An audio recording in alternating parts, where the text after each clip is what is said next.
One of the extensions invented by one of the students at one of the adult education parent-child weekend workshops that run by Yaya Lou and myself was to have the robot, in her case a Lego EV3 robot, loop around the moon before it came back. We'll see if we can do this with Fusion. First of all, we'll make sure that we change to intermediate mode. We'll turn off the code, and the first thing we want to do is to drive our robot alongside the moon, and our past experimentation has shown that if we go forward at 50 for 2 seconds, that gets us nicely alongside the moon. Now, when we've been going before, when we wanted to turn, we used this rotate.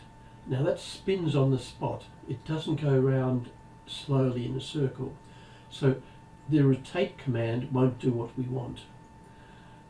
But we can use separate commands for each motor. Okay, let's pull down motor 1 and pull down a command. Sorry, that was motor 0. Pull down a command for each of these. Which is motor 0 and motor 1 on the Fusion robot. Experimentation is quicker, but if you want to look at the actual cable connections, that's fine too. Now, experience has shown that 50 and 20 will put us around the moon, but that starts it. You notice here we do it for 2 seconds, but there's no time on this. To time, we have to find a timing device.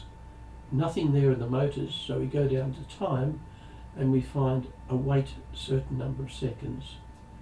And previous experimentation shows that it'll be good if we waited 23 seconds. That'll take us right around the moon and come pointing back at the Earth. And so we then make a dash at speed 50 for 2 seconds, and that will get us pretty much back to the Earth. Okay, well, that's our program. Going out to the moon, one motor, the outside motor, being a bit faster than the inside motor, and it will slowly loop around the moon, we hope, and 23 seconds will give it enough time so that when it stops, it's pointing back at the Earth, and we then drive hopefully straight to land on the Earth in this last command. Let's see how that runs.